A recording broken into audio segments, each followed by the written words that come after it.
2 hét elteltével újra itt vagyunk, új tartalommal jelentkezünk. Köszöntök nézőt és hallgatót. Ahogy azt a bevezetőben szoktam, ezúttal is bíztatnék mindenkit, mondom mindenkit, aki néz bennünket, hogy iratkozzon fel, mert ezzel jelentősen bővítheti táborunkat, ami egy ilyen térítésmentes csatorna esetében igen fontos szempont. Nem mondom, ez a 3,5 év alatt hozzánk feliratkozott 541-542 ezer is szép szám, de persze odébb van még az 1 milliótól, amiben kitartóan reménykedünk természetesen. Feliratkozni a képernyőnk alatt, ahol most is néznek bennünket, kissé balra található feliratkozás gombra, és a majd így előálló kis csengőre kattintva lehet. Ugyancsak feliratkozhatnak hozzánk a Facebookon is, ott a követett gombot kell megnyomni, és akkor itt is, ott is minden olyan esetben értesítést fognak kapni, amikor új tartalom kerül föl csatornánkra.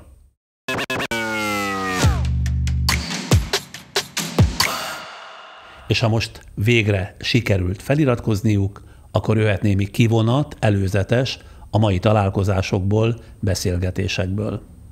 Hogyha valaki egy büdös bunkó paraszt, tök mindegy, hogy idős vagy nem idős, akkor annak én milyen jogon legyek tisztelettel. Független az, hogy a saját apám vagy sem.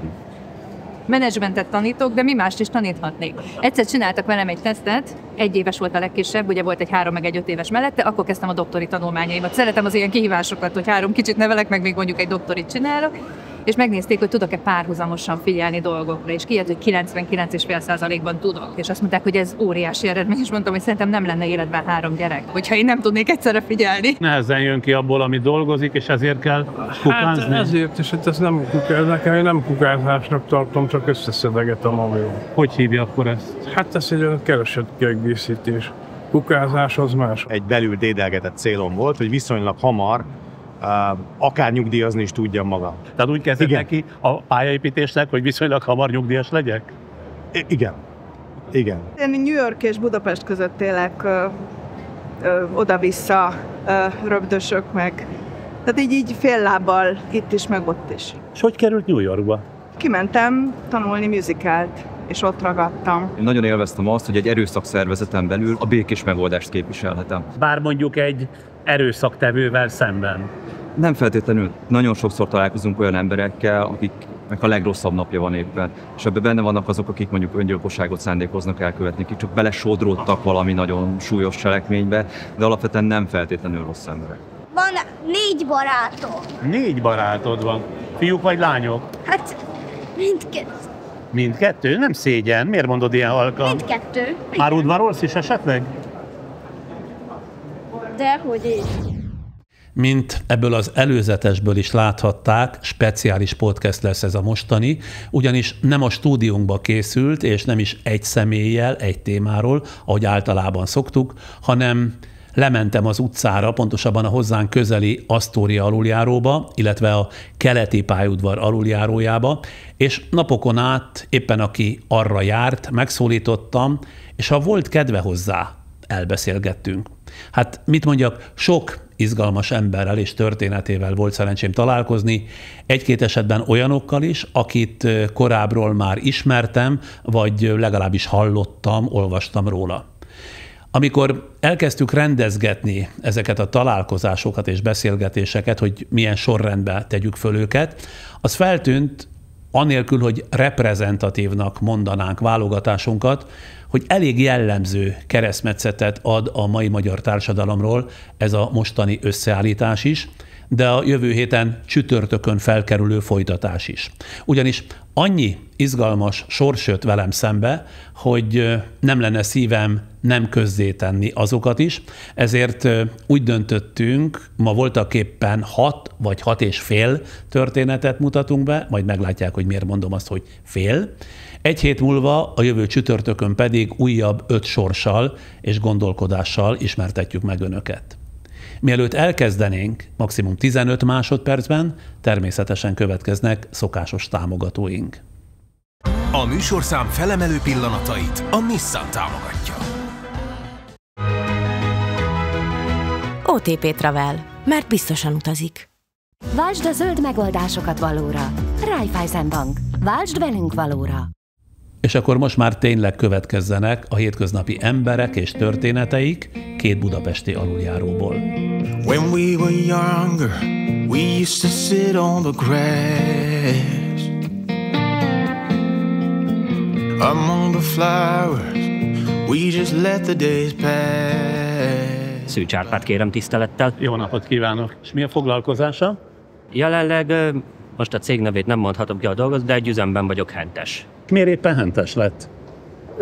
Eredetileg szakács a szakmám, csak most ez dobta a gép, amiből most jó pénzt tudok csinálni. Jó pénzt keresnek a hentesek? Hát, nincs okom panaszom, nem úgy, mint a plázákban lévő gyorséttermi dolgozók, akik kb. Havi 200-ért is dolgoznak.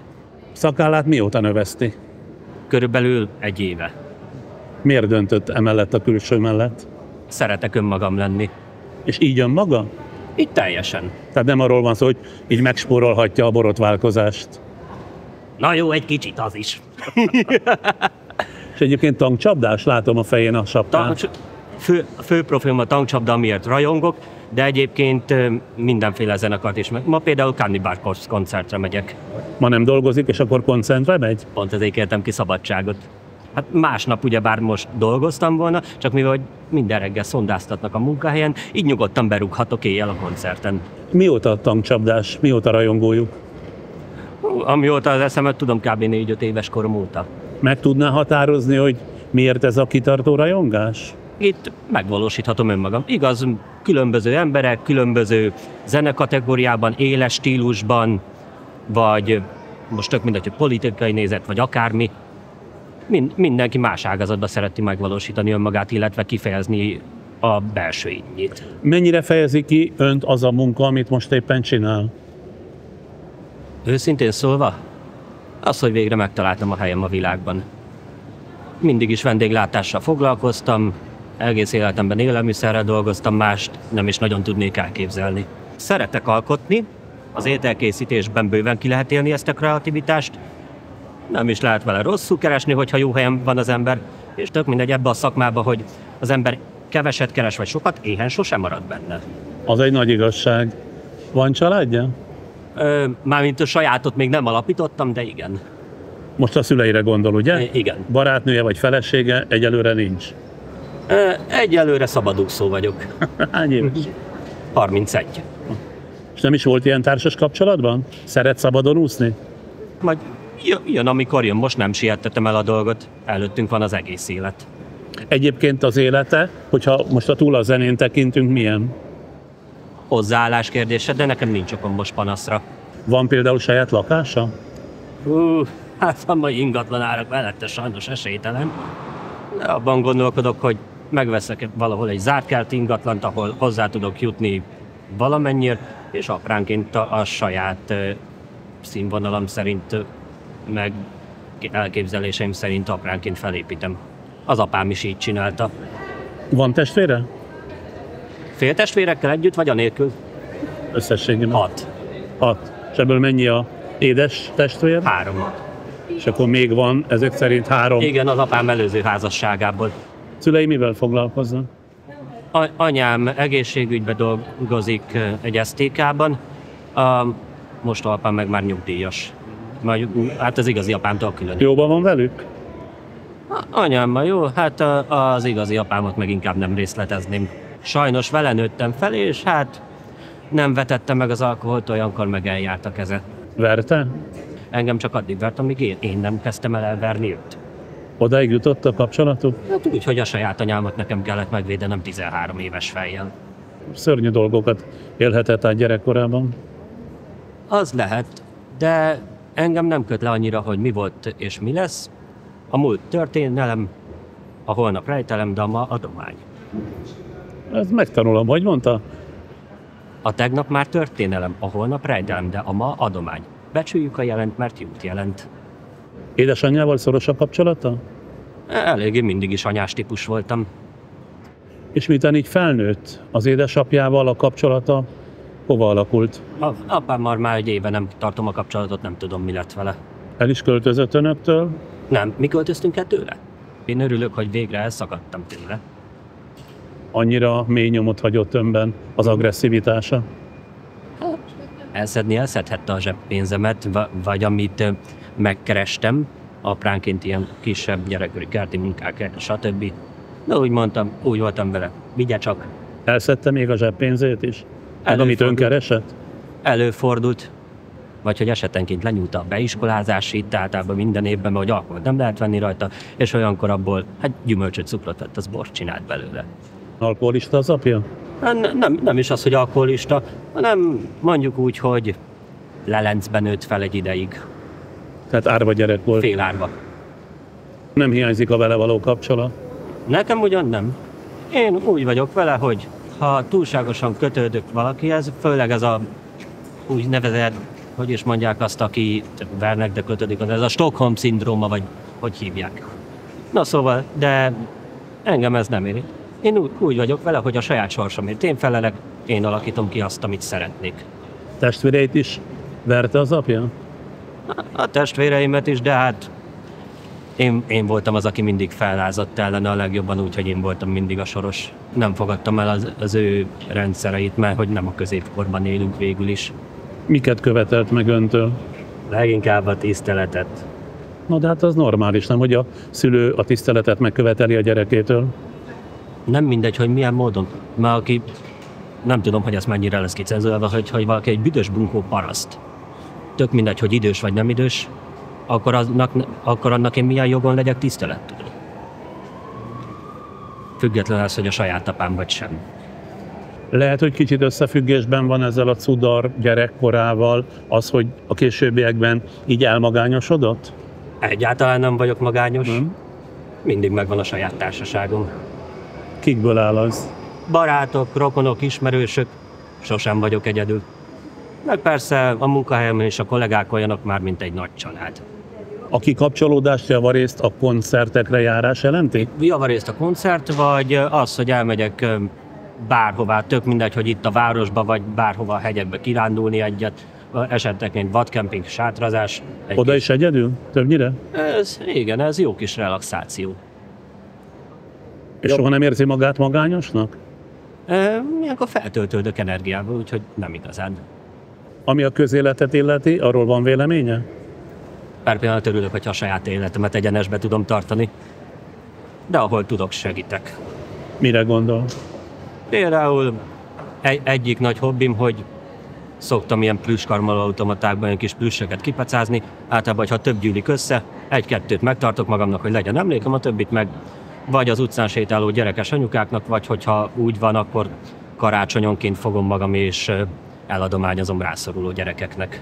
Jól értem, tehát azok az automaták, amelyekben plüssjátékok vannak, és egy kívülről irányított karral lehet kiszedni őket, ha ki lehet. Pénzért, ugye? 500 forintért, vagy mennyi? Dehogy is. Hát olyan helyen, ahol 5-600 vagy 1500, az, ahol garantált nyeremény, de az úgy nem éri meg kb. Annyi is az értéke.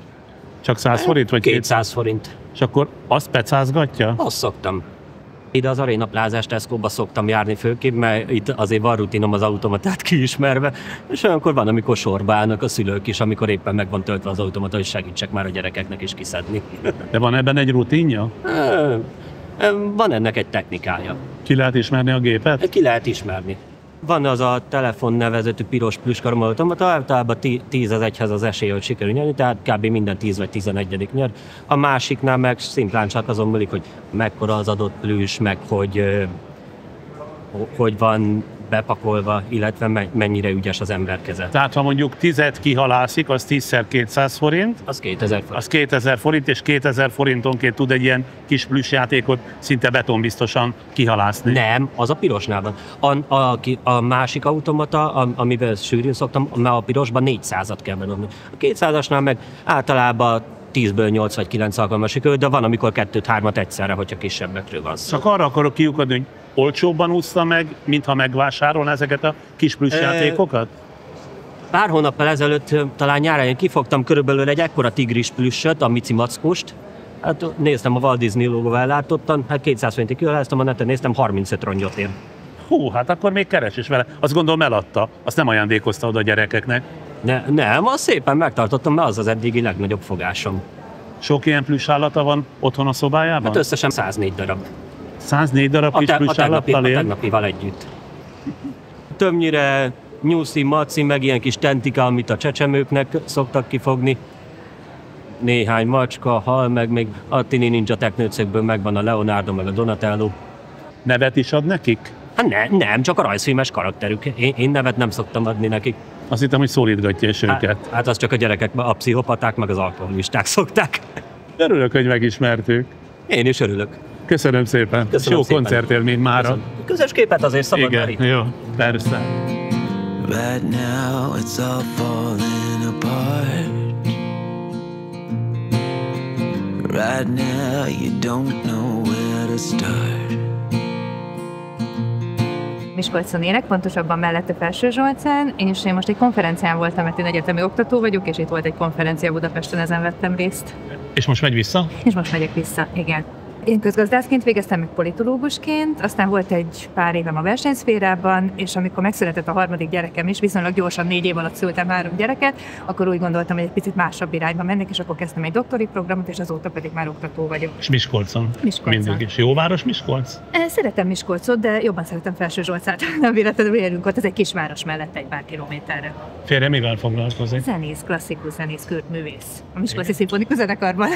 Szerettünk volna 3 gyereket, 2 viszonylag gyorsan, és akkor, mikor eljött az a pont, hogy most akkor visszamegyek-e dolgozni, vagy most szeretnénk a harmadikat, én úgy gondoltam, hogy talán egyszerűbb, hogyha így vagyunk, és azt szerintem nagyon jó döntés volt látva most a gyerekeket, ahogy együtt nőnek, játszanak, úgyhogy ez egy jó választás volt. Nagyon jól a családunk jól működik, már most édesanyám is ott lakik, édesapámat sajnos elveszítettem több mint 10 éve, nagyon hirtelen, de már ő is ott van közel hozzánk, a férjem családjával is nagyon jó kapcsolatunk van, sok a gyerek a nagy családon belül is.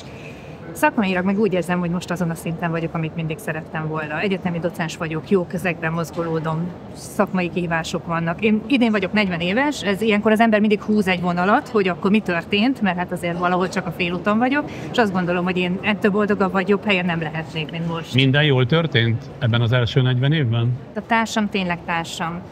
Azt szoktam mondani, hogy szerelem, de a szerelem az egy nagyon sokszor egy pillanatnyi állapot. Pár év után az a lilaköd általában feloszlik, hogy nekem sokkal több a férjem, mint a szerelmem, nekem a szövetségesem. Mi már olyan sok mindent tettünk együtt és vagyunk együtt, hogy én ezt nem tenném kockára semmiért. Pontosan ezért gondolom azt, hogy ez a háttértámogatás, a háttérország megvan. De én visszamegyek, az én szüleim ezt a háttérországot megadták nekem. Az én édesapámra, az én édesanyámra mindig lehetett számítani, mind emberileg, mind pedig nyilván szakmailag is támogatták az utamat.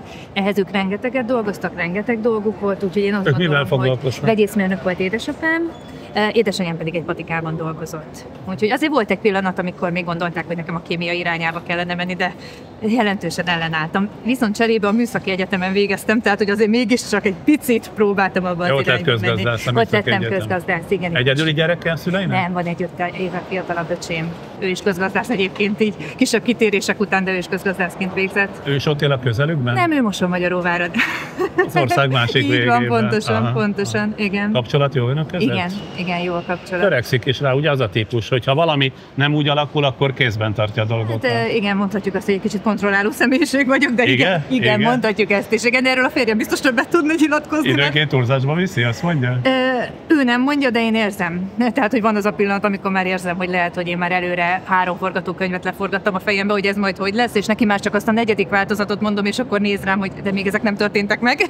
De a gyerekek útját is nyilván így engedtem, úgyhogy szoktam is mondani, hogy menedzsmentet tanítok, de mi mást is taníthatnék. Egyszer csináltak velem egy tesztet, 1 éves volt a legkisebb, ugye volt egy 3 meg egy 5 éves mellette, akkor kezdtem a doktori tanulmányaimat. Szeretem az ilyen kihívásokat, hogy 3 kicsit nevelek, meg még mondjuk egy doktorit csinálok, és megnézték, hogy tudok-e párhuzamosan figyelni dolgokra, és kijött, hogy 99,5%-ban tudok. És azt mondták, hogy ez óriási eredmény, és mondtam, hogy szerintem nem lenne életben 3 gyerek, hogyha én nem tudnék egyszerre figyelni.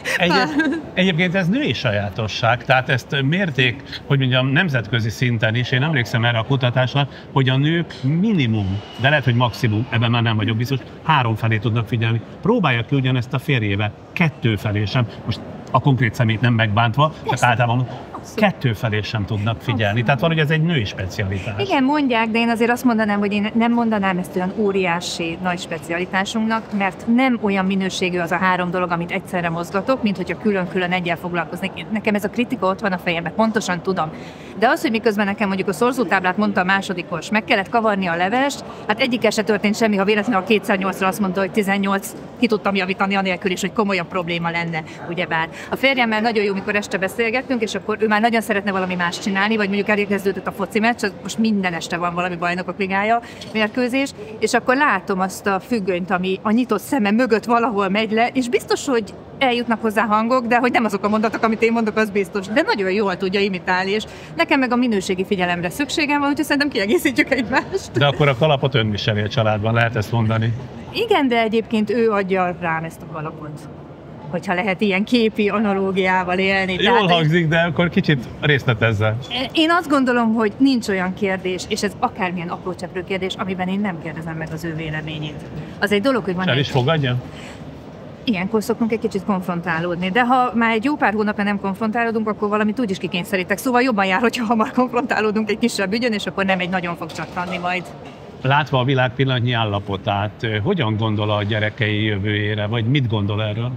3 külön egyéniségről beszélgettünk, ez így is fog maradni, ezt már most látom. Van egy magát nagyon jó menedzserő 9 éves lányunk, aki szerintem még több tudattal, önbizalommal van megáldva, mint én, úgyhogy ő biztos meg fogja találni. Meg van egy szerény, 13 éves, nagyon jó képességű kis matekosunk, mert pont egy ilyen matek tagozatot kezdett, akit meg még most oldalról kell jól megtámogatni, hogy el is higgye, hogy miről van szó. A fiunk ő valahol középen van, ő 6 éves korában kijelentette, hogy vegyészmérnök lesz, azt hozzá kell tenni, hogy sose találkozott a nagypapájával, aki vegyészmérnök volt, nyilván hallott róla, mert meséltem róla, és ő azóta minden pillanatban, ha olyan helyzet van, akkor igazolja azt, hogy a periódusos rendszert mondjuk már böngészi, nagyon régóta, hogy ő majd az lesz. Tehát ő is azt mondom, hogy sinem van. Ez a szakma. A magánéletben nagyon nehéz erre mit mondani. Nyilván mit kívánnék nekik, hogy önazonosak és boldogok legyenek. Ez mindegy, hogy mit jelent az én olvasatomban. Tehát mindegy, hogy mikor mit fog hazahozni. Ez amit direkt nem személy alatt értem, tehát hogy milyen gondolatokat, milyen eszméket, le fogunk ülni és meg fogjuk beszélni. Ahhoz mit szól, hogy nagyon sok fiatal, sőt jellemzően a fiatalok inkább külföld felé vágyakoznak, sőt el is mennek ma Magyarországról? Nyilvánvalóan van egy elégedetlenség. Ezt kár lenne tagadni, biztosan nem. Elégedetlenség mivel kapcsolatban? Az itthoni élethelyzetükkel kapcsolatban. Ez nyilván akár abból is adódhat, hogy nem szeretnének úgy élni, ahogy a szüleik.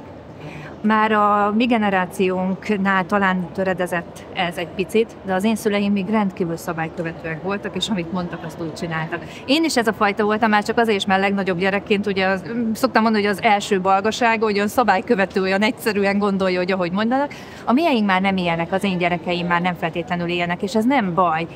És emiatt azt gondolják, hogy ha itt valami nem tetszik, vagy ha nekem az nem tetszik, ahogy anyáékkal bánnak a munkahelyen, vagy amit neki mondjuk el kell viselni, hogyha másképp gondolkodik, akkor semmi gond, akkor megyek tovább, ahol esetleg elfogadják ezt. Szerintem ez is van mögöttem. De nem hallna bele egy kicsit, hogyha azt mondanák egymás után a gyerekek, hogy kirajzanak? Azért nehéz kérdés, mert biztos, hogy bele fogok halni, de szerintem az a normális, hogyha azt látom, hogy nekik jó, és akkor ha az a jó, akkor ahhoz fogunk alkalmazkodni. Anyagilag egyébként kiegyensúlyozottan élnek? Én úgy gondolom, igen. Én azt gondolom, hogy... Tehát minden, amire vágynak, az igen, elérhető. Így van. Igen, én azt gondolom, hogy ez rendben van. Én mindig szerettem volna ezt is, hogy ne legyen mondjuk gátja egy utazásnak, ne legyen gátja annak. És nem a tárgyakra gondolok, hanem hogy élményeket gyűjtsünk. Én azt gondolom, hogy szerencsére megadatott az nekünk. Pedig egy egyetemi tanári fizetés az nem olyan magas. Tovább megyek, szerintem egy zenés sem keresett olyan nagyon sokat. Tehát valószínűleg akkor az igényeik, meg a lehetőségeknek a összehangolása folyik, ugye? Van nekem egy másik munkahelyem is, egyébként egyetemmel összefüggő munkahelyem, de az egy másik, az egy szakmai feladat, a férjem pedig zenepedagógus is, úgyhogy azért 2-4 pozícióban próbálunk helytállni, de hát nyilvánvalóan a szülői támogatás annak idején, hogy mi el tudjunk indulni az életbe, az vitathatatlanul sokat hozzátett ahhoz, hogy már nem kellett lakással, vagy házzal, autóval és egyéb ilyen inkasságokkal foglalkozni. Így van, tehát mi ezzel tudtunk indulni, ami egy óriási segítség. Így van, és akkor azóta nagyon igyekszünk, hát azért közgazdászként nagyon kellemetlen lenne, hogyha nem sáfárkodnék jól a megtakarításokat, tehát igyekszünk tényleg arra odafigyelni, hogy ezt mi is tudjuk majd garantálni a gyerekeknek. És ami a világot illeti, 3 gyereke van, nagyon nagy felelősség, és látja a világnak ezt a kaotikus állapotát. Arra gondol, hogy hova engedem őket? Nem, inkább arra, hogy háború itt mellettünk, Trump lesz az elnök, vagy nem, fölfordítja a világot, vagy nem. Tehát, hogy annyi minden van, ami pillanatnyilag egyensúlytalan állapotot idéz elő, hogy 3 gyerekkel, nekem van ismerősöm történetesen, akik kifejezetten végig gondolva 1 évet ezen meditálva, azért nem akarnak gyereket, mert ebbe a világba már nem engedik bele. Hogyan néz ez ki egy másik olvasatban, egy 3 gyermekes édesanyja szempontjából? Az nem volt mérlegelés kérdése sohasem, hogy nem lesz gyerekünk, szerettünk volna gyereket. Én azt gondolom, hogy egy olyan biztos értékrendet tudunk adni a gyerekeinknek, amit már mi is hoztunk és igyekszünk kialakítani, tényleg a napi szintű folyamatos beszélgetés. A kommunikáció mindennek egyébként a kulcsa, hogy beszélgetünk mindenről, és az őszintjükön, akár a háborúról is. De mert nem azt szeretném, hogy az iskolából, rémhírekből elkapott híradó pillanatok, más gyerekek által elkapott híradó pillanatokból próbálja meg összerakni, nem beszélgetünk róla, akkor az már egy alap. Nem tudom megvédeni őket egyébként. Azt tudom, hogy egyrészt biztosítom őket arról, hogy ott vagyunk, másrészt meg, hogy amit lehet, értékrendben megpróbáljuk bepakolni nekik abba a dobozba, és bízom benne, hogy úgy fognak használni belőle, amikor szükség van rá, ahogy kell, hogy használjanak. És hogyan áll ez a megosztott Magyarországhoz, politikailag megosztott országhoz? Én nem szeretem ezt az ellentétes gondolkodást, úgy általában nem szeretem a fekete-fehér gondolkodást. Nem gondolom, hogy úgy működik, hogy ha nem vagy velünk, akkor csak az ellenségünk lehet, és csak rossz gondolataid lehetnek. Azért látok helyi szinten, politológus is vagyok, de ezért, sőt, a doktori kutatásom önkormányzatoknál végeztem, tehát igencsak beleláttam abba, hogy hogyan működnek gyakran. Vannak jó példák, vannak olyan települések, ahol politikai pártoktól függetlenül, tehát párt színezettől függetlenül van egy polgármester, és a képviselőtestület különböző összetételben ott van mögött, és mondjuk jól valósít meg dolgokat, mert tényleg fontos nekik, hogy jól érezzék magukat az ott élők. És létezik ilyen.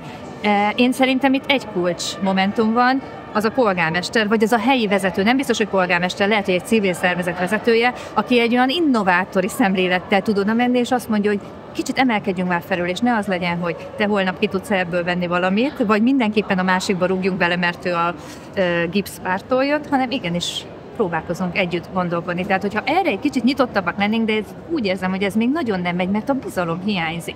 Kicsit úgy gondolkodunk, hogy ha nekem rossz, neked is legyen rossz, de ha nekem nem is rossz, neked nehogy már jobb legyen, és nem bízom abban, hogyha mondjuk én oda nyújtok neked egy fél ajándékot, akkor te hozzáteszel egy másik felet. Attól félek, hogy el fogod venni tőlem azt is, és ezért inkább nem is akarok veled együttműködni. Mennyire torkolik bele az életükbe a politika, vagy hagyja el? Tudunk róla, nyilvánvalóan van véleményünk is róla, de ez négy szemközti beszélgetés a férjemmel. Jellemzően próbáljuk kivesézni, egy nevezőn vagyunk szerencsére, tehát körülbelül hasonlóképpen látjuk a dolgokat, és próbáljuk kivesézni, hogy miben mit látunk, milyen lehetőségeket, vagy mi az, amit már mondjuk mi sem tudunk elképzelni, vagy elviselni. De azt nem engedi meg, vagy nem engedik meg, hogy ez alapvetően rányomja a bélyegét a család életükre? Abszolút nem.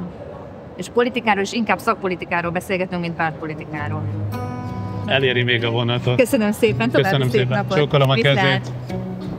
Beneath the starlit sky, our love secret line, like waves we soar so high. Beneath the moonlight. Bocsánat, megszólíthatom? Mit keres a szemetesben? Dobozokat. Milyen dobozokat? Visszaváltható dobozokat. Tehát most amiért pénzt adnak, ugye? Egész nap járja a szemeteseket? Hát, ahogy idő megengedi, van munkahely mellette. És mit dolgozik? Hát egy barátommal dolgozunk egy vállalkozásban, de nagyon nehezen, mert mellette biztonsági őrködünk is. Ha van egy ilyen napszabi, vagy ilyen csúszás, akkor szívesen eljövünk szedni. Mennyit adnak ezért? 50 forintot darabjáért? És mennyit tud egy nap találni? Hát változó, 100 és 150 között. De a 100-150 doboz? Igen. De hát ez attól függ, hogy melyik hónaptal megyek haza, vagy ha 6-7 órát fent vagyok, akkor olyan 100 az megvan délig. Mennyit talált már ma? Hát ez egyetlen visszavittem. De látom, hogy az tele van ez a... 40 fokot beleférni egy ez olyan 70 Megmutatja? 70 darab. Ez nem 70, csak a másikat már visszavittem. Hova viszi vissza? Automata van a közelben? Vannak helyeim, ahol normálisabban, nem borongálják meg az automatát. Általában Lurdi házba viszem az Aldiba, ott a biztonsági kollégát ismerem, meg normálisabb helyekre. És szükség van erre kiegészítésképpen? Persze, mindenféleképpen. A héten feljövök 2-szer vagy 3-szor, hát így változó. Ezért jön föl? Persze. Honnan? Gyöngyösről.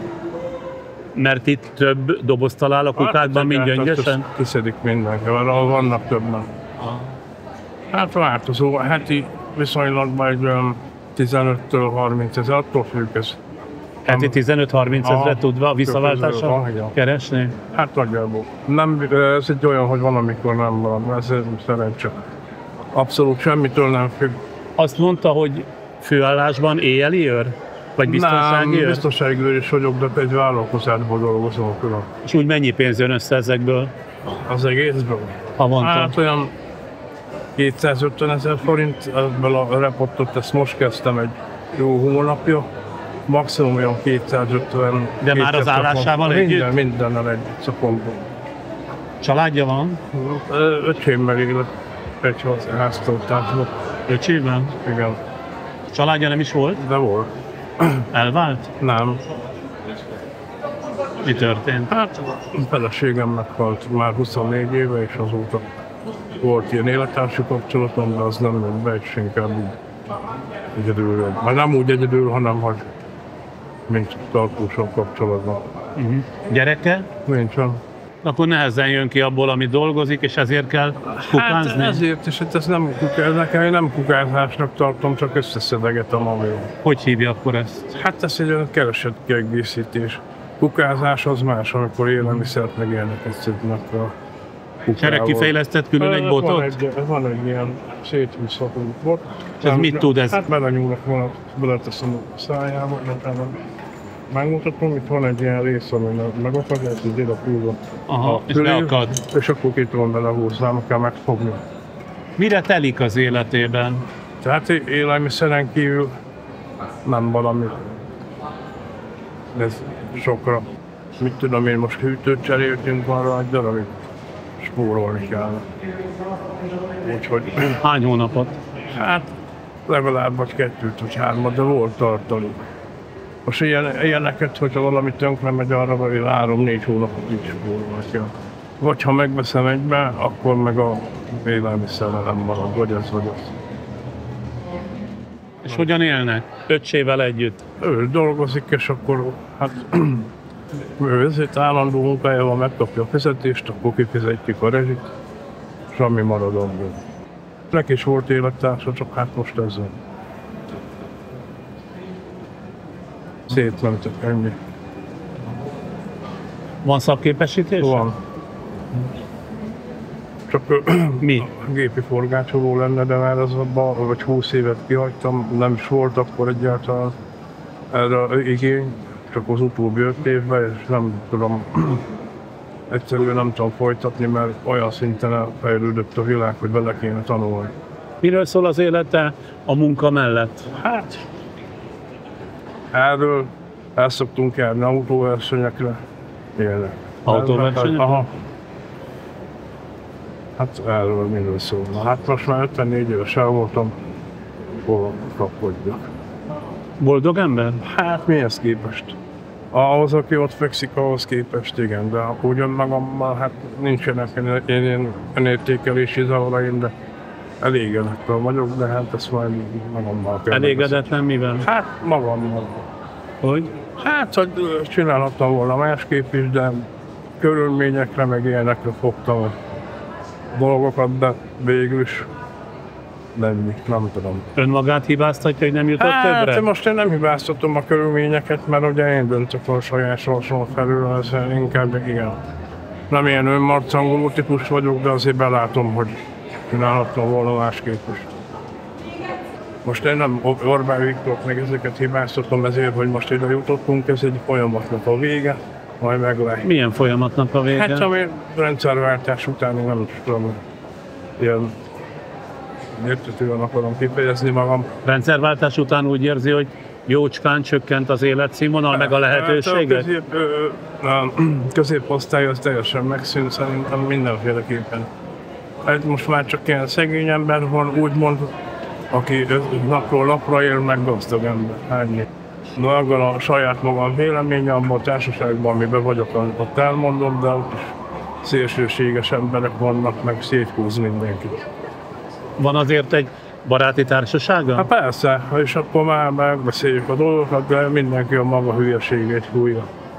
Mert általában ezért hibáztatják, de hát akár, hát állandó az ormálozás, állandó, meg mit tudom én éppen, csak nem tudják felfogni, hogyha véletlenül nem ő lenne, akkor még sokkal rosszabb lenne, de csak most... Ön Orbán párti? Nem vagyok Orbán párti, de nem szeretem Orbán, de legalább valamit csinál.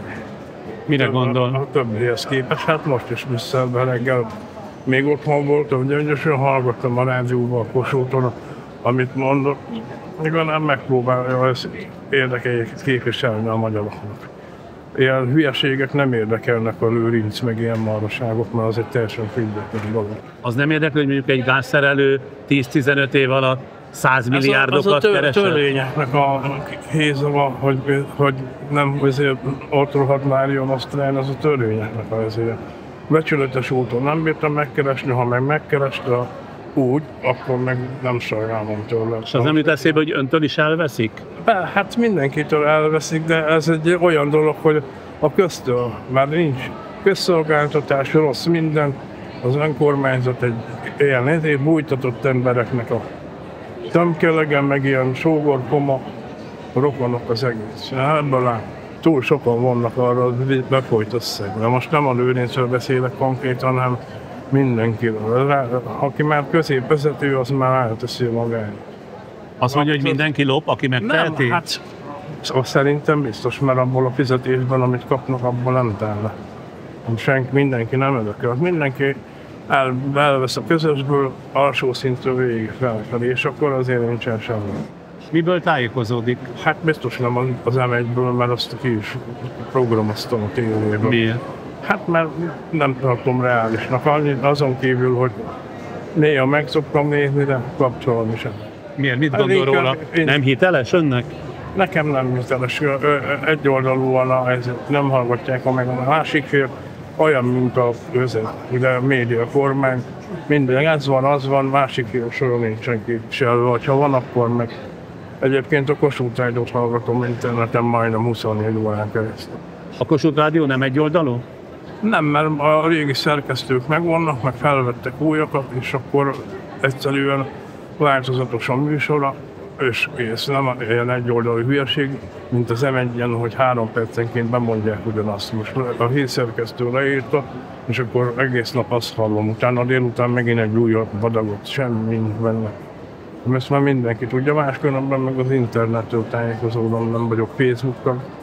És amikor szórakozni akar, vagy kikapcsolódni, akkor mit csinál? Hát elmegyünk, sütünk szalonnát, meg iszogatunk, hát az a kikapcsolódás. Megiszunk 3-4-5 sört, ezt akkor még jobban összevesz. És akkor elment a hétvégén. Ennyi. Minden jót viszontlátásra. Love like wildfire, I was your entire world until I stood alone in a storm. You took the sunshine, the flames are gone now, and I watched you walk straight out of that. 34 évesen nyugdíjaztam magam. Dolgozott valahol? Mi volt a foglalkozás? 12 évig pénzügyekben dolgoztam. Pénzügyi újságíró is voltam, pénzügyi elemzői voltam, aztán különböző vezetői pozíciókat töltöttem be pénzügyben. Elege lett az egészből? A pénzügyi területben nem volt elegem, mert ma is nagyon-nagyon sokat foglalkozok pénzügyekkel. Azt mondom, ez nekem egy szerelemprojekt is. De abból, hogy ezt nem a saját szabályaim szerint csinálom, hanem mindig van egy főnököm, a főnökömnek is van egy főnöke, annak is van egy főnöke, akik mind-mind megszabják, hogy ezt hogyan kellene csinálni, ebből elegem lett, igen. És hogy jutott eszébe, hogy nyugdíjazza magát, hogy éppen nyugdíjazza? Tehát ne egy másik munkát keressen, ne egy olyat, ahol függetlenedik a hierarchiától? Igazából nekem ez gyerekkorom óta valahol, ha nem is ilyen nagyon kimondott, de egy belül dédelgetett célom volt, hogy viszonylag hamar akár nyugdíjazni is tudjam magam. Tehát úgy kezdett neki a pályaépítésnek, hogy viszonylag hamar nyugdíjas legyek? Igen. Igen. Ez nem volt egy kimondott cél, amit felírtam a tükörre, vagy vezettem róla egy Excel táblát, hogy mikor tehetem ezt meg. De igen, erről el szoktam mesélni egy kis történetet, hogy az életem első munkája az volt, hogy meggyet szedtem pénzért. Otthon volt sok megyfánk, de ez saját használatra, tehát nem voltunk ipari megytermelők, csak volt 2 vagy 3 ilyen érdi bőtermő típusú megyfánk, ami nem véletlenül hívják úgy, hogy érdi bőtermő, sok volt rajta megy, és akkor azt hiszem valamelyik szülőm mondta, hogy hát Szabolcskám, ezt nem tudom, hogy tudod-e, hogy átveszik. Én nekiálltam megyet szedni, mert hát azzal lehet pénzt keresni, ez ilyen 8-10 éves koromban volt. És akkor olyan lehetek, mint a felnőttek. Aztán elkezdtem, és hát nagyon hamar alábbhagyott a lelkesedésem, mert azt szoktam mondani, hogy a megy az nagyon pici, a kosár meg nagyon nagy, és amikor leadunk egy kosárral, akkor szembesülünk vele, hogy milyen keveset adnak érte. A lényeg, hogy megjelent a nagyapám a megyfa alatt, és látta, hogy hát ez nekem nagyon nem megy, elég el vagyok kámpicsorodva, és akkor kérdezte, hogy mi a baj. És akkor elmondtam neki, hogy én nem hiszem el, hogy a felnőtt lét az ebből áll, hogy egy ilyen unalmas valamit csinálunk, megöljük a lelkünket csak azért, hogy a számlát ki lehessen fizetni. És akkor hát erre a nagyapám úgy reagált, mint ahogy a 80-as években egy vidéki nagypapa erre reagált, hogy na, te kutyakölyök, majd megtanulod te, hogy milyen magyarok is. És akkor én valahol ott fogadtam meg, hogy hát ezt a rendszert valahogy meg kéne hekkelni. Valahogy el kéne jutni oda, hogy... Hát magát a munkát. A munkának igen. Azt a részét, ami ennyire nagyon nagy befektetéssel viszonylag keveset hoz. Én azt látom, hogy sajnos a többség úgy definiálja a munkát, hogy valami szükséges rossz. Tehát ahogy mondtam, hogy meg kell ölni a lelkünket azért, hogy ki tudjuk fizetni a számlánkat. Nagyjából a társadalom 70%-a az, aki utálja a munkáját. Tehát kisebb-nagyobb mértékben, de nem szereti azt, amit csinál. És akkor van egy szerencsésebb, vagy tudatosabb, vagy sokféle szót használhatunk. 30%, aki meg úgy fogalja fel, hogy az valami alkotó tevékenység, amiben ki lehet teljesedni, ami hozzátesz az ember. Ön hol helyezkedett el, miután elvégezte, és milyen iskolát végzett? 3 iskolát végeztem az érettségi után, az egyik az egy ilyen külkereskedelmi üzletkötő 2 éves OK-s képzés volt, aztán elvégeztem a külkereskedelmi főiskolát, és utána még csináltam egy nemzetközi befektetés elemző diplomát. És 30 éves kora környékére odáig jutott, hogy elege van ebből a szervezett munkavégzésből, és inkább akkor nyugdíjazza magát? Vagy nyugdíjaztatja magát? Ez úgy működött, hogy 2015-ben léptem ki, az egy multinacionális cég volt, ahol dolgoztam, azt kiléptem onnan, mert azt éreztem, hogy ezek a multinacionális keretek nagyon szorítanak. És akkor elmentem egy startuphoz dolgozni, mert gondoltam, hogy nekem biztos az a bajom, hogy a multilét szorít. És az a startupos munka óriási elánnal vetettem bele magam, mert azt hittem, hogy na akkor majd most ez milyen jó lesz itt. És borzasztó nagy csalódás volt, mert nagyon nem jöttem ki a tulajdonossal, aki egyébként régi jó barátom, és azóta is hála Istennek barátságnak megmaradtunk, de az üzleti kapcsolat az nem működött. És akkor elhatároztam, hogy most nem fogok annyira sietni, hogy keressek valami újat, hanem alaposan átgondolom, hogy mit kell ezután csinálni. És akkor elkezdtem számolgatni, néhány hónapja, amikor már otthon voltam, és kifújtam magam, akkor elkezdtem számolgatni, hogy igazából nekem van ez a hátsó célom, hogy minél hamarabb tudjam magam nyugdíjazni, és hogy végig ebben hogy állok. Na és ekkor készült el az első Excel tábla, és az első Excel táblában az jött ki, hogy hát igazából ez megvan. Tehát nem kell elmennem dolgozni. Volt egy vagyonom, ez úgy kell képzelni, hogy van lakás kiadva, és azon kívül vannak mondjuk klasszikus állampapírjaim kisebb részben, és a legnagyobb rész, egyébként 75%, az tőzsdei részvényekben van. Körülbelül 30 különböző tőzsdei részvényekben van szétosztva, és ezek mondjuk jellemzően fizetnek éves osztalékot. És abból van egy kalkulálható éves bevételem ezekből a befektetésekből. Mondjuk akkor az aktív korszakának a főiskolát követően volt egy olyan 8-10 éve, ami alatt azért ennyi pénzt összehozott? 12 vagy 13 év volt, amit munkában töltöttem, és igen. És akkor ezeknek a hozamából élt? Igen. És mit csinált közben? Unatkozott, vagy nem? Nem, egyáltalán nem unatkoztam. Nagyon sokat olvastam, nagyon sokat jogáztam, azóta már jogaoktató is vagyok, amit gyakorlok is, heti egyszer tartok egy jogaórát ott a kis falunkban. Szóval képeztem magam, olvastam, sportoltam elég sokat, és aztán 2018-ban megszületett a kisfiunk, ami azóta hogy is mondjam, oda igazából nincs az az idő, amit ne lehetne betenni. És létrehozott egy mozgalmat is? Mert ezt azért, ha jól emlékszem, ön volt az, aki közé is tette, hogy hogyan menjünk nyugdíjba 30 éves korunkban, amely módszer, vagy hogy mondjam, képlet azért mindenkire nem alkalmazható. Azt hiszem, hogy a 70-es években íródott erről az első könyv Amerikában. Ha jól tudom, a mai napig nem fordították le, ez a Vicky Robinnak a könyve, aminek az a címe, hogy Your Money or Your Life. Borzasztóan jó könyv egyébként. És akkor ennek a könyvnek a nyomán már elég sokan kezdték el ezt az életet élni, de Magyarországon valóban az én tudomásom szerint én voltam az első, aki erről ilyen nyilvánosan kezdett beszélni, hogy ezt meg lehet csinálni, ezt Magyarországon is meg lehet csinálni, és akkor egyre többen kezdtek biztatni, hogy te figyelj, erről írnod kéne, erről beszélned kéne. Egy Facebook oldalt indítottam, ahol elég sok írást közzétettem, illetve nagyon hamar, az is magától jött, egyáltalán nem én terveztem, elkezdtem pénzügyi témájú előadásokat tartani. És akkor először az első előadásomra eljöttek, nem tudom, 40-en, már azon is csodálkoztam. Szóval kiderült, hogy ez hihetetlenül érdekli az embereket. És akkor egy ideig erről sokat beszéltem nyilvánosan. És tud olyanokról, akik a nyomdokaiba léptek? Tudok nem egy ilyen magyar emberről. Szerintem ez egy kulcskérdés, hogy ki mit hajlandó feláldozni a megélhetési költségek terén, és ki hogyan tudja megtalálni azt az optimumot, ahol ő még boldog és szabad életet él, de keveset költ. Maga például hol húzta meg azt az optimumot, ahol minimalizálta az életét, meg a kiadásait, és már abból tudta akkumulálni a tőkéjét? Volt néhány dolog, amiről így tudatosan lemondtam, például nagyon sokáig szerettem motorozni, meg mai napig nagyon, nagyon megnézek egy szép motort, de erről teljesen tudatosan mondtam le, mert azt mondtam, hogy kell, hogy legyen valami olyan hobbi, ami ugyanígy kielégít, de nem kerül ennyibe, és ez volt például egy olyan dolog, amit kihúztam az életemből. És mit talált a motorozás helyett? Most windsurfözni szoktam a Balatonon. Nagyon régi windsurf felszereléseket vásároltam olcsón, azokat megjavítgattam, szikszalaggal összeragazgattam, és akkor az a windsurfözök. Például az egyik szörfös kollégám, az mikor meghallotta ezt a 30-as nyugdíjas projektet, akkor odajött hozzám, és hogy ő most már érti, hogy miért járok ilyen szakadt, összeragazgatott vitorlákkal a Balatonon, de hogy ő erre soha nem lenne képes, mert hát így kiderült, hogy mondjuk a vagyona az sokkal kisebb, mint az enyém, de a szörf felszerelése meg mondjuk 100-szor annyit ér, mint az enyém. De hát ugyanazt a szörfözést csináljuk vele mind a ketten. És akkor mondok egy példát, én például nagyon sokáig kitűztem magamnak, az autóról is teljesen le fogok mondani. A járműveket is szeretem, a motorokat is, meg az autókat is. És volt egy pont a 30-as nyugdíjas életemben, amikor azt mondtam, hogy ezt az autót ki kéne iktatni, mert hát Budapesten mindent meg lehet oldani gyakorlatilag autó nélkül, ha meg kimegyek a városból, akkor majd maximum megyek telekocsival, vagy egyebek.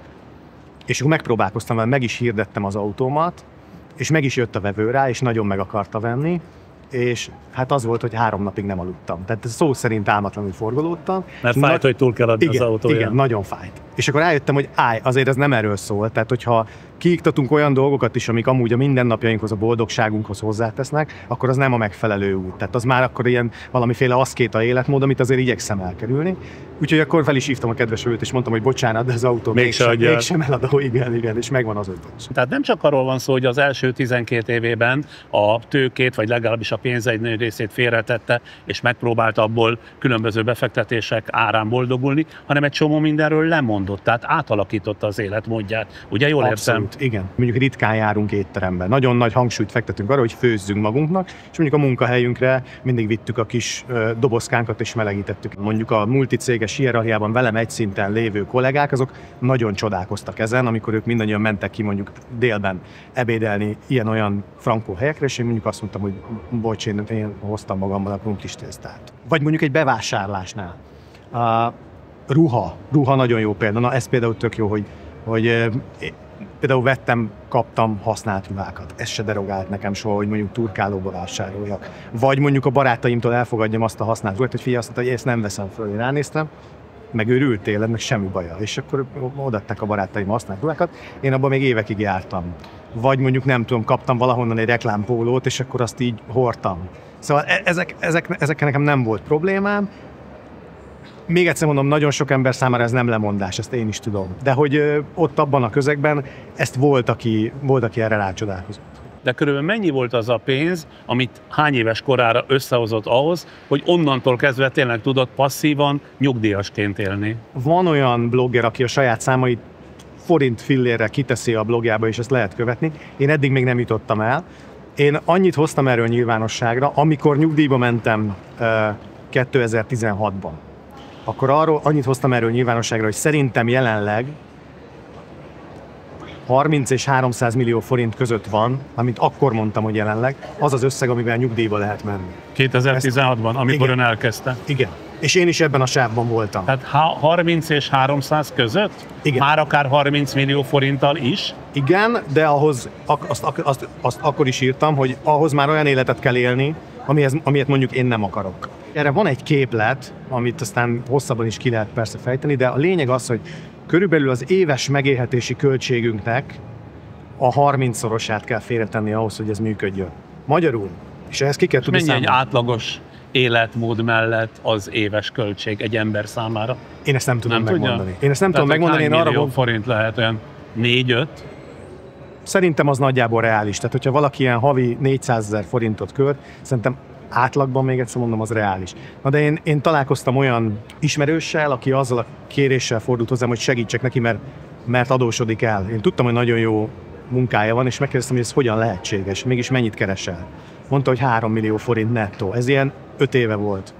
És mondtam, hogy hát az baj, és akkor mégis mennyit költesz? És mondta, hogy 4 havonta.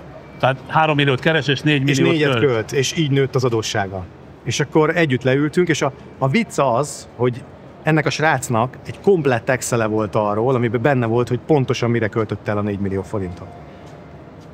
De azzal már időt nem töltött, hogy meg is nézze, hogy mire megy a 4 millió. Tehát mondjuk volt neki, azt hiszem, ha jól emlékszem, 3 autója, 4 motorja, vagy valami ilyesmi, és akkor megkérdeztem tőle, hogy mennyit költesz benzinre. De ott volt az Excelben, én láttam, és akkor mondott egy számot, ami a harmada volt annak, mert fejből ő úgy érezte, ami a harmada volt annak, mint ami látszott az Excelből, hogy mennyi vegy el benzinét.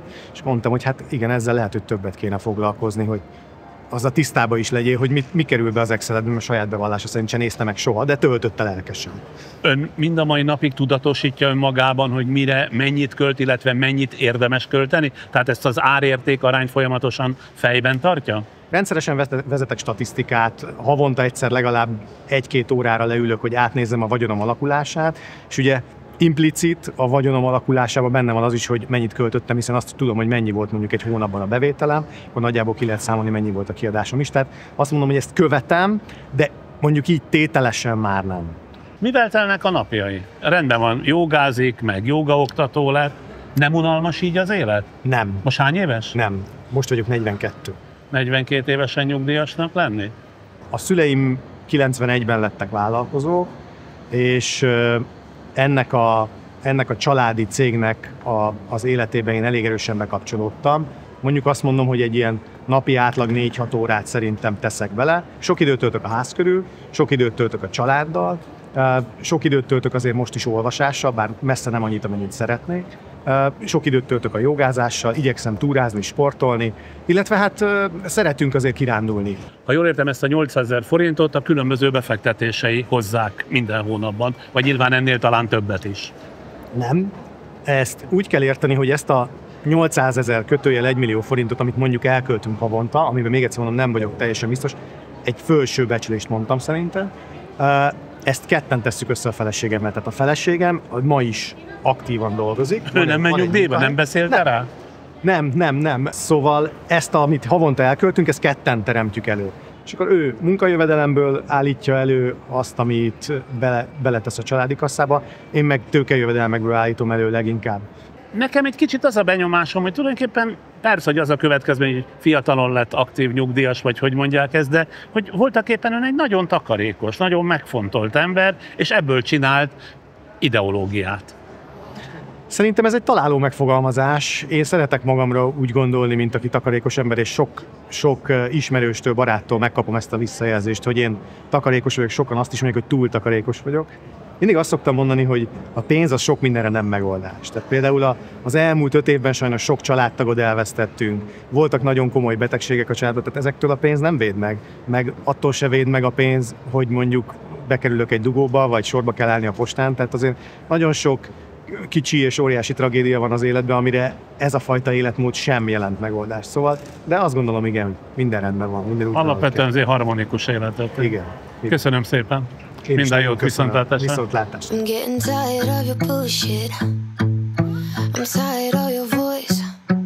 I'm getting tired of the way you leave me hanging with no choice.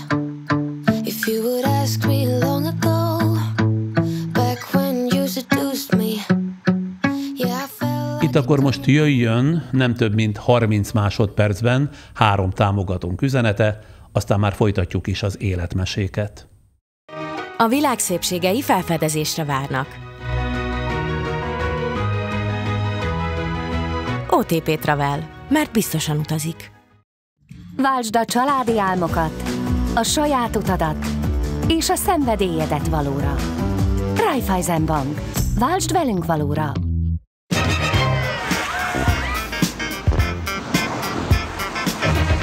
Új Nissan Juke Hybrid. Próbáld ki! És akkor folytatjuk az emberek és történeteik bemutatását 2024. októberéből, 2 budapesti aluljáróból. You know I want you close, maybe hold your hand a little while. Somehow I know you're gonna be the girl that I'll end up calling my own. We ride around in style. Énekes vagyok, színész és filmes. Én New York és Budapest között élek, oda-vissza röpdösök meg. Tehát így fél lábbal itt is, meg ott is. És hogy került New Yorkba? Kimentem tanulni musicalt, és ott ragadtam. Hány évvel ezelőtt? Hát 1996-ban. Ott tanult énekelni, musicalt? Itt is tanultam. A konzervatóriumba jártam, a színművészetére jártam, jazz akadémiára jártam, és utána kimentem. Miért éppen New York volt a cél? Hát az a musical fellegvára, fővárosa, és ott akartam tanulni. Őrült voltam a célért, és összeszedtem a pénzt a sulira. Elmentem bankokhoz, meg vállalatokhoz, akkor ez nem volt nagyon divatos ez a stílus, de összeszedtem a pénzt. És kifejezetten kért arra, hogy ön támogassák a külföldi tanulmányaiban? Igen. Nyilván azzal a felkiáltással támogattak, hogy majd ezzel a tudással esetleg hazajövök, és a saját kultúránkat segítem, és hogy visszapörgetem ezt a tudást. Konkrétan bekopogott bankokhoz, és fogadták? Igen. Mit mondott? Hát, hogy fölvettek egy nagyon magas szintű musical iskolába, és szeretnék pénzt szerezni rá, mert nekem nincs. Mennyit tudott így összehozni? $50,000. $50,000? Mennyi idő alatt? Hát ez majdnem egy évbe került. Hány év volt a tanulás? 3. És ott el tudott helyezkedni, mint musical énekes? A Broadway még nem voltam, tehát az most pár évvel ezelőtt lett egy ügynököm, aki most már a Broadway fele fog képviselni. Tehát ez egy nagyon hosszú út, még az ember papírokat szerez. Ez nem lehet csak úgy egyszerűen besétálni a Broadway-ra, hanem rengeteg aspektusa van. És akkor hol lép föl? Hát most szabadúszóként, tehát privát partiktól kezdve nagy koncertek, szeretnék a Carnegie Hallba csinálni 2 éven belül egy nagyobb koncertet. Erre van reménye? Van. A közeg befogadó volt? Egyszerre a kettő igaz, hogy igenis, meg nem is. Tehát nagyon befogadóak, nagyon nyitottak, de azért, amikor ténylegesen a munkákért megy a harc, azért, hát ott kiderül, hogy azért ott nem olyan egyszerű. Szóval tényleg harc. Hol lakott például? Hát 1000 helyen laktam. 1000 helyen laktam. Szerintem minden szögletét ismerem New Yorknak. Harlemtól a Village-ig, és Tribeca-ig, és Brooklyn-alja, és Jersey City. Barátai lettek? Odakint?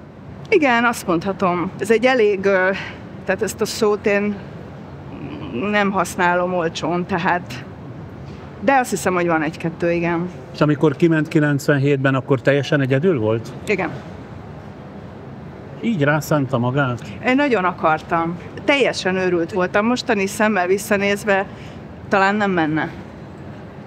Mert hogy itthon is akkor már a musical, mint iparág nagyon kezdett föltámadni, ugye? Csak akkor miért nem ezt választotta? Nem tudom, attól a ponttól, hogy fölvettek a kinti musical iskolába, valahogy beégett az agyamba, hogy musicalt tanulni New Yorkba az mekkora dolog. Mint ahogy az is egyébként. Beváltotta akkor a reményeket? Nagyon speciális módon tanítják. Tehát azt a tréninget, azt nagyon nehéz überelni, vagy akár lemásolni. Mert? Hogy tanítják? Tehát mi volt az, ami olyan többlet volt, amit sehol a világon nem kaphatott volna meg? Van egyfajta musical éneklés itthon, kint meg teljesen az operai alapokra, és abból vannak a különböző technikák. Tehát mindenkinek kell gyakorlatilag klasszikusan jól énekelni, egy rock énekesnek, még egy rappernek is akár. Tehát, hogy technikailag hosszabb távra tud így a hang megmaradni, hangszálak. És amíg megtelepedett, meg otthon érezte magát New Yorkban, azért az jó pár év volt? Igen. Hát ez egy kulturális sok. Egy kulturális sok. Tehát a sok, az körülbelül 10 év után érzi az ember, hogy 10 év után kezdtem azt érezni, hogy hát azért Európa hiányzik egy kicsit. Azért én európai vagyok. Mi hiányzott Európából? Azok a közös referenciák, amin nevetünk, amin meghatódunk, a traumáink, akár közös traumáink, nem tudom, szóval más, az érzékenység, a szimbolikus gondolkodás. Kicsit, most nem akarok rosszakat mondani az amerikai kultúráról, mert nagyon magas szintű és nagyon erős. Tehát ereje van, de a szimbolikus gondolkodás az egy európaibb dolog szerintem. Mára már valamennyire amerikai lett? Azt hiszem, igen. Bár nagyon szeretek hazajönni, szóval nem tudnék hazajönni, nem is tudom, mi lenne velem. Milyen gyakran jár haza? Hát úgy 2-szer egy évben. Akkor mennyi időt tölt itthon? Hát most például 2 hónapot vagyok itt. És ott nem lett családja? Nincs, van egy barátom, aki itt él. Aki itt él? Párom, igen. Tehát itt él Budapesten, ön pedig New Yorkban? Igen. És miért nem ment ön után? Hát az egy hosszabb folyamat. Most egyelőre így ingázunk. Na de hát akkor milyen együttélés az olyan, amik ilyen nagy távolságra van egymástól? Hát ilyen. Aha. Legalább van. Szóval az biztos, hogy nagy dolog, hogy szerintem egyedül lenni az nagyon, főleg kint, nagyon nehéz. Szerintem bárhol egyébként. Sokszor érezte magát ott kint egyedül? Igen. És nem tört meg, hogy visszajön?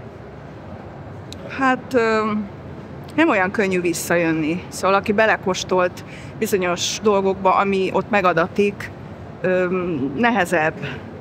És egy idő eltelik, akkor meg már azért nehéz visszajönni, mert itt kialakultak a helyzetek, és nem olyan könnyen engedik be az embert, hogy besétáljon és elvegye a munkahelyzeteket a kollégáktól. Nyilván mondjuk az lenne a csúcs, vagy az lett volna a csúcs, ha bejut a Broadway-ra, ugye? Mert hát ott van már az egy nagy 25 dolog. éve, Persze, és persze. még 25 év alatt sem sikerült, na gondolom mindig ez volt az ambíciója. Hát nagyon sokáig a papírok miatt nem lehetett felvételizni, tehát ahhoz, hogy az ember bekerüljön a szakszervezetbe, zöld kártya kellett. Tehát az a hosszú éveket csak arra vártam, hogy zöld kártyám legyen. Addig nem is felvételiztem.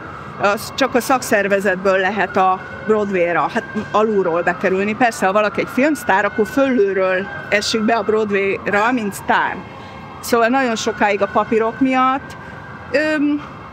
Most remélem, hogy megadom magamnak a sanszot. Nem akarom megkérdezni, hogy hány éves. Meg lehet. 53 vagyok. Azért mondom, a musical azért inkább nem a fiatalabbak műfaja? Nem. Nem? Nem. Vannak olyan szerepek, tehát középkorúakra szabott abszolút, szerepek is? Abszolút. Igen?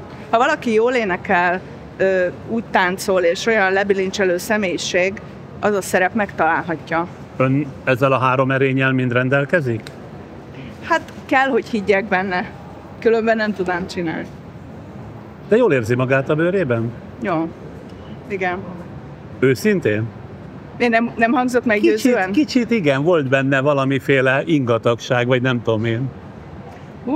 Értem. Nem? Jól érzem magam a bőrömben, vannak nem elért vágyaim, tehát eljátszani egy nagy szerepet a Broadway-n, komoly filmszerepek, saját filmmel megvalósítása.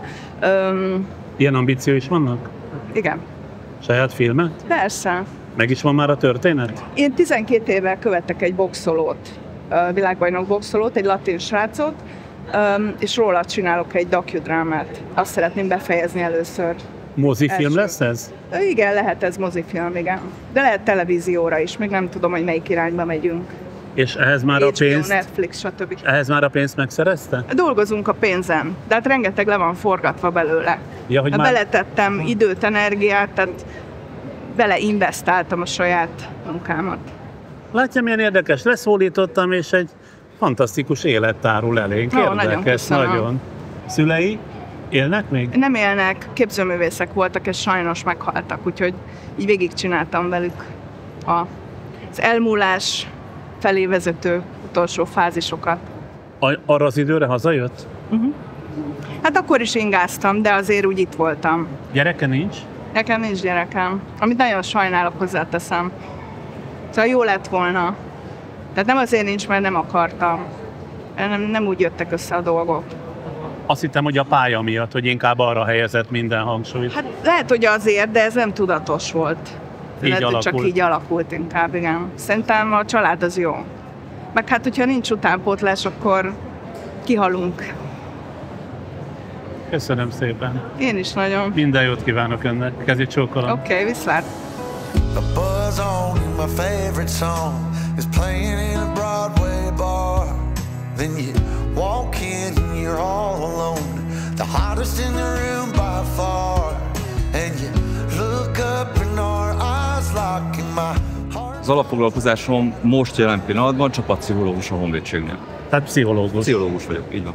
Annak idején miért választott ezt a szakmát? Emlékszik-e még rá? Későn lettem pszichológus, tehát én előbb voltam tárgyaló például, mint pszichológus. Tárgyaló? Igen. Milyen tárgyaló? Krízis és túsztárgyaló. Krízis és túsztárgyaló?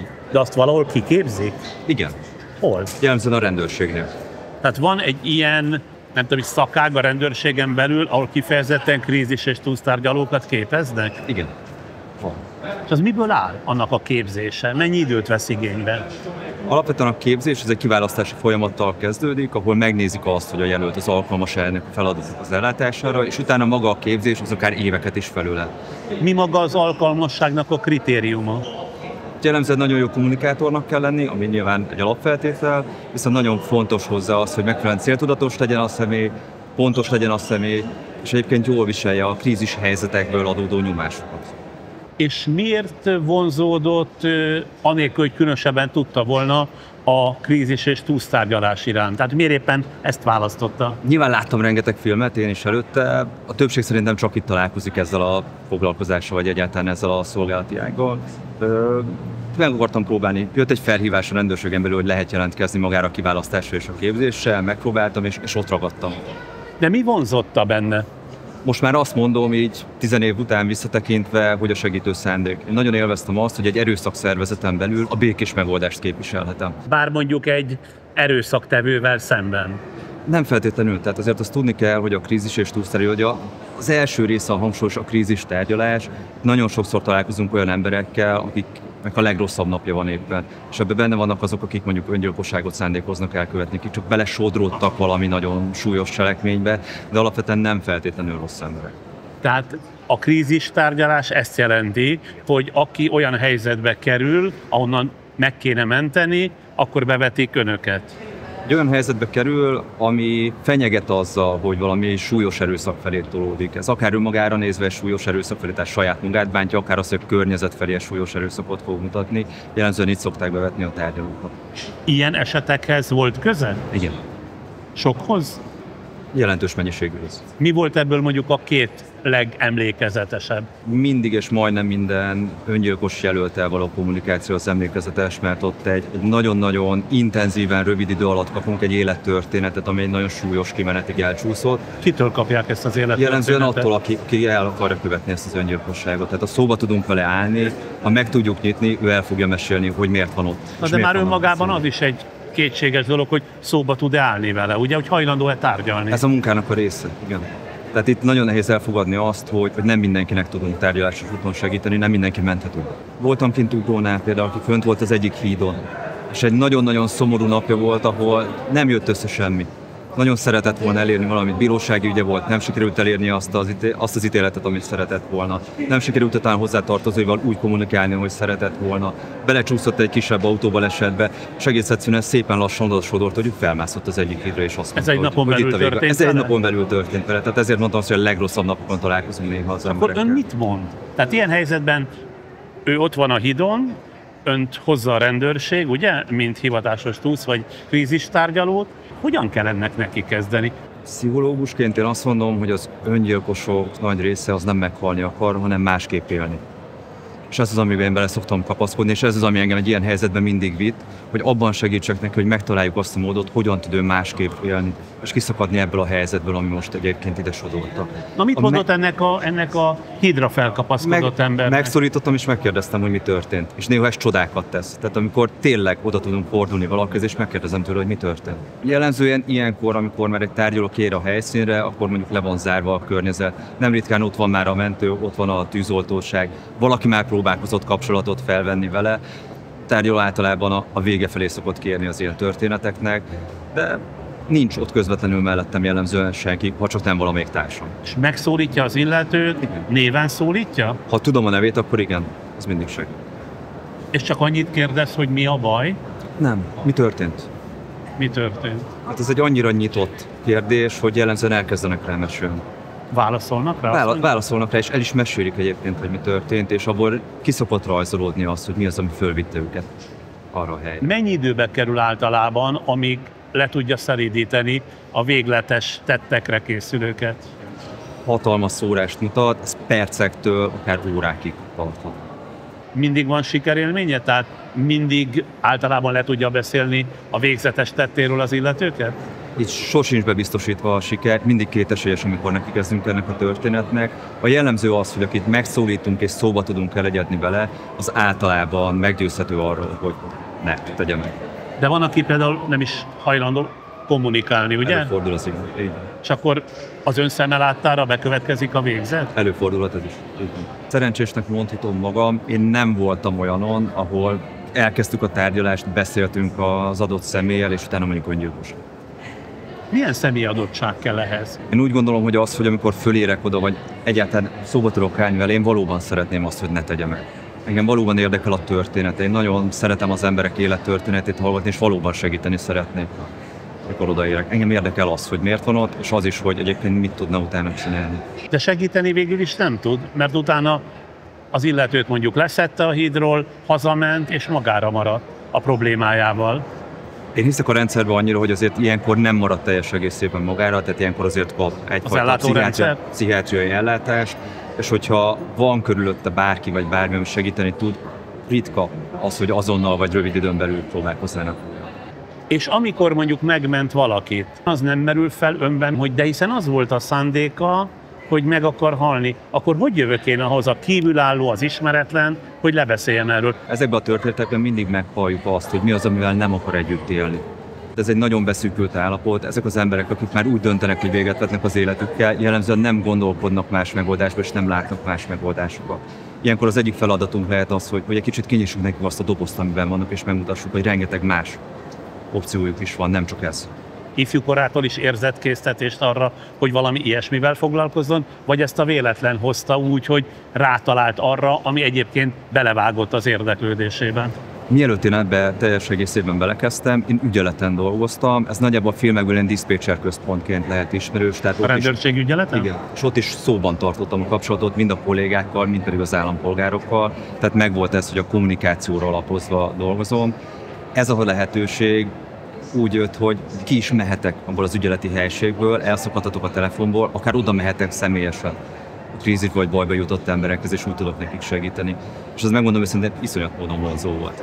Tehát élvezi a munkáját. Abszolút. Ezt nagyon-nagyon szerettem. És a szakmájának a másik fele, tehát a túsztárgyalás, az nyilván nagyban különbözik a krízis tárgyalói feladattól, vagy nem? Az is egy krízis. Csak jellemzően itt vannak olyan személyek, akik okozzák ezt a krízist, tehát elrabolnak másokat. Vagy fogva tartanak másokat, vagy másokat használnak fel a saját céljaikra. Nagyon fontos az, hogy ezeket a személyeket, akik kialakítják ezt a helyzetet, megismerjük, rájöjjünk, hogy miért csinálják ezt, és valójában mit szeretnének elérni. Ilyen helyzetekben konkrét szerepe volt? Tehát részt vett ilyen túsztárgyalásokon? Igen. Itt bőven elég az, hogyha valaki mondjuk elzárkózik már lőfegyverrel, és alkalmas arra, hogy akár saját magát, akár a környezetét megsebesítse. Ilyenkor is jellemzően az a cél, hogy deeszkaláljuk ezt az egészet. Tehát elérjük azt, hogy ne alkalmazzanak erőszakot, elérjük azt, hogy belássák, főleg akkor, hogy már odaért mondjuk a rendőrség, hogy mennyire nincs értelme annak, amit csinálnak. Ilyenkor nem félti az életét, vagy nem féltette? Részt vett, azt mondja, ilyenekben is, ugye? Régen viccelődtünk ezzel, hogy nagyon csinosak a kommandós fiúk, ugye, hogy meg szoktak jelenni a filmekben teljesen beöltöző, de a filmekben is látjuk, hogy a tárgyaló azok egy szálinkbe megy be, de jellemzően a tárgyaló nem megy be. Hanem megafonon keresztül, vagy hogy tárgyal? Nem, próbálunk olyan kommunikációs csatornát építeni, ami mind a kettőnk számára, tehát mind a fogadófél, mind a mi számunkra biztonságos. Ez nagyon fontos, hogy el tudjunk távolodni egy picit ettől a helytől, hogy csapatként tudjunk dolgozni. Tárgyalni az nem egy egyszemélyes feladat, ez mindig csapatban történik. Úgy érte, hogy többen tárgyalnak egyszerre? Egy ember tárgyal, viszont van mögött egy csapat, aki segíti az ő munkáját. Ők már a kommandósok? Nem feltétlenül, ők még mindig tárgyalók. De a tárgyalóra is segíteni kell, információt kell neki juttatni, a vezetőknek át kell juttatni az információkat, profilozni kell például magát az egész eseményt. Mi történik, hogy történik, mekkora a kockázata annak, hogy valamiféle eszkaláció történik. Az eszkaláció az az, hogy bekövetkezik az, amivel fenyeget az illető, fölrobbantja a házat. Akár az. Ez egy egészen jellemző példa Magyarországon. Kilakoltatások során elő szokott az fordulni, hogy ezzel fenyegetőztek emberek. És ez már egy nagyon nehéz rész, morálisan is. Na ehhez hogy kezd hozzá? Tehát most adott egy helyzet, kilakoltatás, és valaki mondjuk azt mondja, hogy inkább fölrobbantja a házat, de akkor sem adja át. Mivel kezdi? Mire egy ember eljut addig, hogy azt mondja, hogy én nem megyek innen sehol, hanem felrobbantom ezt a házat, akár több évnyi történet van mögötte, amit senki nem hallgatott meg. Ezek az emberek átélik azt, hogy folyamatosan félresöprik őket, hogy nem veszik figyelembe az ő igényeket. Lehet, hogy évek óta nem volt senki, aki odafigyelt erre az emberre, csak egy adat volt. Ahhoz például az ember krízis és túsztárgyaló legyen, küllemre van valami követelmény? Hogy például szimpatikus legyen, megnyerő legyen a külse, tehát hogy a másik, az ismeretlen valahogy ránézésre el tudja fogadni? Én nem tudnék ilyet mondani egyébként, főleg azért, mert az embereknek ez a külső preferencia azért jellemzően különböző szokott lenni. Az a jó tárgyalócsoport, ahol különböző korú, különböző felépítésű, különböző stílusú emberek vannak, és az adott szituációhoz megfelelő tárgyalót tudjuk oda küldeni. Ennek sok száz oldalra rúgó szakirodalma van. Nyilván nem titok, hogy főleg amerikai oldalról, hogy nagyon komolyan foglalkoznak ezzel a képzéssel is, és a tárgyalóik felkészítésével, és utána ezt vette át Európa. És Európában is nagyon komoly kiképzőhelyek vannak, igen. Tehát van egy elméleti oldal, és rengeteg gyakorlat és gyakorlás, ami szükség. Ugyanazt kérdezem, mint az előbb, mi volt az ön számára mondjuk a legemlékezetesebb, és az első látásra a legkevésbé megoldhatónak tűnő túszhelyzet? Nem túszhelyzet. Voltam olyan szituációban, ahol véletlenek nagyon szerencsétlen folyamataként egy rendőr elhunyt, és az ezt okozó személlyel kellett például beszélnem. És az több oldalról is nagyon nehéz volt, az a személy rettentően félt, hogy mi fog vele történni, idősebb is volt, megvoltak benne az öngyilkossági gondolatok, másik oldalról... Ölött el a rendőrt? Igen. Másik oldalról pedig ott volt a kollégákban egy érezhető vibrálás, hogy szeretnék, hogyha utána mehetnének ennek az embernek, és akkor így mindig... a rendőrökben. Így van. És akkor így egy kicsit a határon kellett mindig mozogni, hogy az elkövetőt, bármilyen forráson azok az elkövetőt is védjük, és a rendőröknek is nyilván teljesen az a szándék, hogy el tudjuk fogni ezt a személyt. Hogyan engedik önt beljebb lépni önmagukhoz ezek az emberek? Úgyhogy őszinte az érdeklődésem. Tehát én tényleg szeretném megoldani azt a helyzetet, és teljesen őszintén tudom azt mondani, hogy segíteni jöttem. Nekik is, meg azoknak is, akik esetleg ott vannak velünk. Miért hinni el önnek? Ott van ön mögött a rendőrség, a teljes apparátus. A rendészeti tárgyalásoknak a súlyát az adja meg, hogy ott van mögöttem. Az a taktikai osztag mögött. Az a tapasztalat, hogy a többség erre föl megadja inkább magát?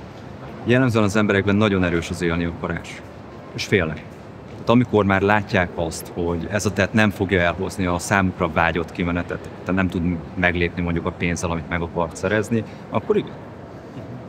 Általában erősebb szokott lenni. Itt az az elsődleges célunk, hogy benne is felkapcsoljuk ezt a lámpát, hogy véget ért a történet, már akár órákkal ezelőtt, csak el kell jutni neki is arra a szintre, hogy ez beless.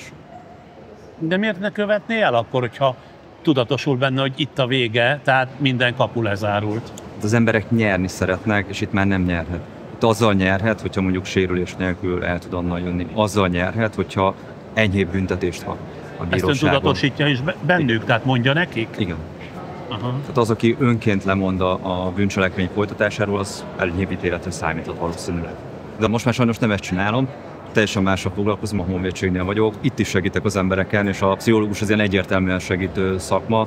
Nagyon-nagyon szeretem, amit csinálok most is. De akkor miért hagyta azt? Tehát miért váltott akkor? Ez egy teljes embert kíván. És melyik? A tárgyaló szakma egy teljes embert kíván. Nekem családom van, és egyébként a másik oldalon nagyon szeretek tanulni. És nem volt ez összeegyeztethető. Amíg krízis és túsztárgyaló volt életveszélyes helyzetben? Én úgy gondolom, hogy nem. Mindig bíztam a kollégáimba, és a kollégák mindig vigyáztak rám. De belépett olyan közegbe is, amikor tényleg csak a kollégáin múlott, hogy akkor, ha előáll valami krach, akkor megmentik ön? Tehát azért belelépett ilyen helyzetekbe? Igen.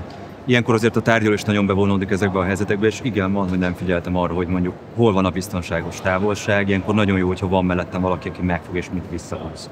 A háztetőn például szintén öngyilkos jelölt el tárgyalás, nem érdemes hozzá közel menni. Nem kiszámítható a viselkedés, ha nagyon közel vagyunk a széléhez, mi is veszélybe kerülhetünk. És én hajlamos voltam nagyon közel menni ilyenkor az emberekhez. Volt már ekkor családja? Igen. Csak eszébe jut, hogy otthon várja egy kislány vagy kisfiú? Nem. Ott nem. Ott nem juthat eszembe a család, mert akkor rájuk kezdek el koncentrálni, akkor elkezdem magamat félteni, ahelyett, hogy a feladatot próbálnám megoldani. Ezért mondtam azt, hogy bíztam a kollégákban, és tudtam azt, hogy olyan helyzetbe kerülök, hogy majd kihúznak onnan. Hány évig csinálta ezt? Majdnem 10. Soha nem találkoztam még, pedig hát mögöttem is van pár év krízis és túlsztárgyalóval. Köszönöm szépen. Nagyon szépen köszönöm a lehetőséget. Minden jót. Szép napot, minden jót.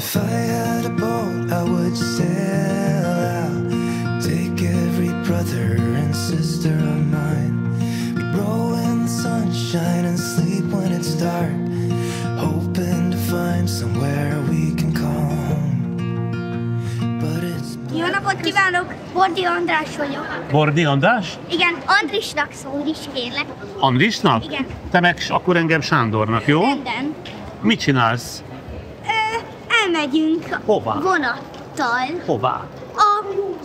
a Rákoshegyre. Rákoshegyre vonat viszel? Igen? Igen. Mert a nagymamámnál fogok aludni egy éjszakát. Ez egy jutalom?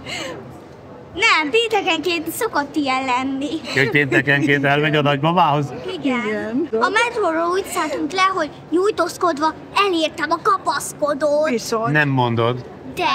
Hány centi vagy? Nem tudod? 130. 100 annyi körül? Igen. Hány éves vagy? 9. Egyáltalán megengedett, hogy tegezzelek? Persze. Jó, hát nem tudtam, azért te már annyira nagy fiú vagy, aki eléri a metrót, a metró kapaszkodóját. És egyébként hova jársz iskolába? Újbudára. Hányadikba? 3. vagyok. És hogy tanulsz? Hogy tanulok? Jól. De volt egy röp dolgozatom, ami 2-es lett. Miből? Matekból. De ezen kívül jó a teljesítményem, nyugodjon meg. Megnyugodtam. Szeretsz egyáltalán iskolába járni? Igen. Nagyon szeretek. De főleg a többiek miatt? Az osztálytársak miatt? Igen, van 2 barát. Van 4 barátom. 4 barátod van. Fiúk vagy lányok? Hát, mindkettő. Mindkettő? Nem szégyen. Miért mondod ilyen halkan? Mindkettő. Már udvarolsz is esetleg? Dehogy is. Nem? Még nem vagyok olyan korba. Mikor? Nem? Mikor szoktak elkezdeni az emberek udvarolni? Hát... Nani? Nagyit kérdezed? Nem tudom. Nem tudod? Hát olyan 15-16 éves korban, te pedig 9 éves vagy? Igen. Tehát még odáig van egy kis időd. Igen, épp ezt mondtam az előbb is. Egyetlen unokája nagymamának? Egy darab, igen. Egy darab unoka, hát akkor viszont nem csodálom, kényezteti ilyenkor? Hogyne. Igen, legutóbb például a születésnapomon elvitt engem a Lőrinci bolhapiacra. Élvezted? Nagyon, már nézegettem a kirakatokat, már porcelánokat vettünk. Porcelánokat? Igen, még anyukámnak is vettem. Ajándékban? Igen. Ilyenkor főz mindenfélét a nagyi? Igen, a kedvencei? A bableves készen van, igen. A csirkebe van pácolva, csak rá kell gyújtani. A bableves. Az a kedvenced? A bablevest is nagyon-nagyon szeretem. Az is a kedvencem. Andis, nagyon örülök, hogy találkoztunk. Kezeljünk le. Így, szia! Szia! Őről nem tudtunk meg sokat a nagymamáról. Ő Molnár Katalin Ilona. Herceghalomról. Igen, ez mindig az legalább? Onnan származom, igen, ott voltam lány. Ott volt lány. Már Budapesten lakom. És mivel foglalkozzál? Nyugdíj előtt? De előtte? Először dolgozott az édesiparba, utána elment az Apetba, és végül elment a Pet Foodba, és utána lett nyugdíjas. Hát mindent tud. A szóvívője a nagymamának. Jó van. És ebben az Adidas cipőben tudtal betét van.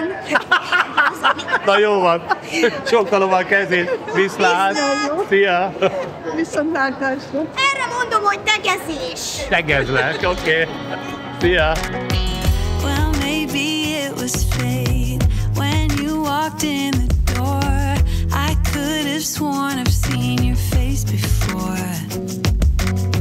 So glad that you said hi, 'cause I was way too shy. What would have happened if you just had passed me by the night? We keep on drinking, keep on wishing for someone out there to hold. All those little moments, the bus you didn't catch me looking over